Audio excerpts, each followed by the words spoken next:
Major port ఉద్యోగులు, కార్మికులు ఎదుర్కొంటున్న సమస్యలను తక్షణమే పరిష్కరించాలని కోరుతూ సిఐటియు ఆధ్వర్యంలోని water transport workers federation of India పిలుపు మేరకు శుక్రవారం పోర్ట్ చైర్మన్ కార్యాలయం వద్ద ధర్నా నిర్వహించారు. ఈరోజు దేశవ్యాప్తంగా ఆందోళనలు జరుగుతూ ఉన్నాయి. ఇప్పటికే ఆల్రెడీ వేతన ఒప్పందం అయిపోయి 4.5 సంవత్సరాలు అవుతా ఉంది. వేతన ఒప్పందంలో అంగీకరించిన అంశాలు ఈరోజు మేజర్ పోర్టులు అమలు చేయకపోవడం చాలా దుర్మార్గమైంది. మేము అడుగుతుంది ఏమైనా పోర్టులో వస్తున్న లాభాలు ఇమ్మని అడగట్లేదు. ఈరోజు విశాఖపట్నం పోర్టులో 728 కోట్లు వచ్చింది. ఆ లాభాల్లో వాటా ఇమ్మంటలేదు. వేతన ఒప్పందంలో అంగీకరించిన అంశాలు ఈరోజు ఇప్పటికే ఆల్రెడీ వేతన ఒప్పందం అంగీకరించినప్పటికే ఈరోజు పర్మనెంట్ ఎంప్లాయీస్ జీతాలు చాలా ఎక్కువ ఉన్నాయి. ఆ రకంగా స్టాగ్నేషన్ అయిపోయారు. ఈ స్టాగ్నేషన్ సమస్య పరిష్కారం చేయడానికి ఒక సబ్ కమిటీ వేస్తారు. ఆ సబ్ కమిటీ చెప్పింది స్పష్టంగా ఏంటి 2 ఇంక్రిమెంట్లు పెంచమని చెప్పేసి. అంటే అదే పోర్ట్లో ఉండే చైర్మన్లే చెప్తే దాన్ని కూడా అమలు చేయట్లేదు. ఈరోజు స్టాగ్నేషన్ సమస్య పరిష్కారం చేయలేదు. చాలా మంది ప్రమోషన్ వచ్చి ఈరోజు గ్రూప్ 1 స్కేల్ 3-4 నుంచి 1-2కి వెళ్ళారు, ఆఫీసర్లు అయ్యారు. వాళ్ళకి ఈరోజు పే ప్రొటెక్షన్ ఇవ్వలేదు. అలాగే ఈరోజు పెన్షనర్స్ సంబంధించి ఎంత అన్యాయం అండి. వేతన ఒప్పందం జరిగిన చుట్టాలు కూడా పెన్షనర్స్కి వేజ్ రివిజన్ జరుగుతుంది. కానీ ఇప్పుడంటే వేజ్ రివిజన్ చేయరాటంక. అంటే పెన్షనర్ రిటైర్ అయిన తర్వాత చనిపోయిన వరకు ఒకే పెన్షన్ ఇస్తారంట.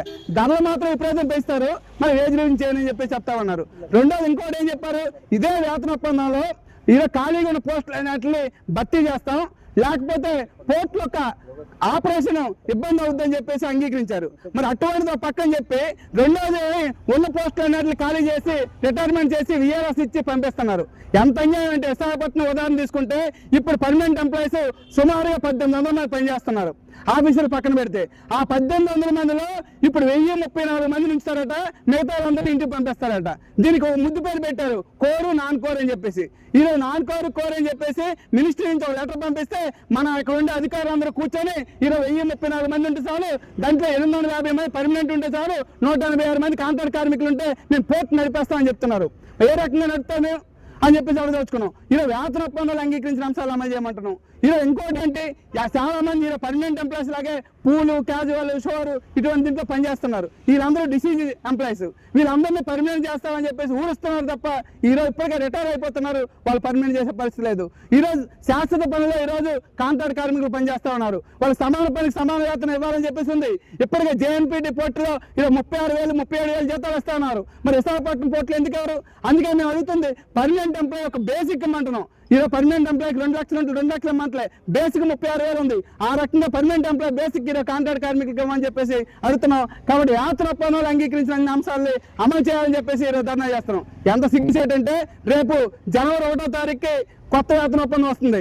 అంటే వేతన ఒప్పందం కొత్తగా వచ్చిస్తున్నా సరే పాత వేతన ఒప్పందాన్ని అమలు చేయకపోవడం చాలా దుర్మార్గమైంది. ఇప్పుడు పోర్టులు ఏమైనా నిధులు లేవా? అటువంటి పరిస్థితులు మేజర్ పోర్టులో 1000 కోట్ల రూపాయలు ఉన్నాయి. కాబట్టి ఎప్పటికైనా సరే ఈరోజు పోర్టులు నడవడానికి ఈ కార్మిక వర్గం చాలా కష్టపడతా ఉన్నారు. కాబట్టి ఆ రకంగా అంగీకరించిన అంశాలు అమలు చేయాలని చెప్పేసి ఈరోజు దేశవ్యాప్తంగా జరుగుతున్న నిరసనలో విశాఖపట్నం పోర్టులో జరుగుతూ ఉంది.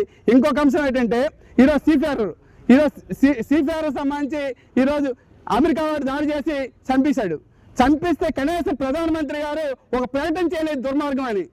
ఎంత అన్యాయం అంటే ఒక్కొక్క చనిపోతే చీచి అంటాం, అమ్మ చనిపోయింది అంటాం. అటువంటిది ఒక సీఫేర్ ఆయన సంబంధం లేదు యుద్ధంతో, ఎక్కడో ట్యాంకర్ అన్నాడు. అటువంటి ట్యాంకర్ ఈరోజు అమెరికా వాడు చంపిస్తే కనీసం స్పందించలేదు. ఈ రోజు వరకు కనీసం నష్టపరిహారం ఇవ్వలేదు. ఆ కుటుంబాన్ని ఆదుకుంటామని చెప్పలేదు.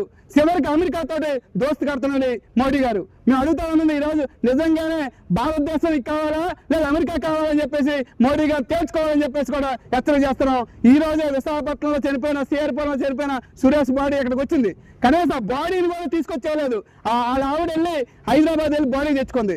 ఇంత సిగ్గుమాన చర్య ఇంకోటి ఉండదు. కాబట్టి ఆ కుటుంబాన్ని న్యాయం చేసే వరకు CIT పోట్లాడుతుంది. అలాగే ఈ సమస్య పరిష్కారం అయ్యే వరకు పోట్లాడుతుంది. మిగతా సంఘాలు కలుపుకొని అవసరం అయితే స్ట్రైక్ కూడా వెళ్తామని చెప్పేసి తెలియజేస్తున్నాం.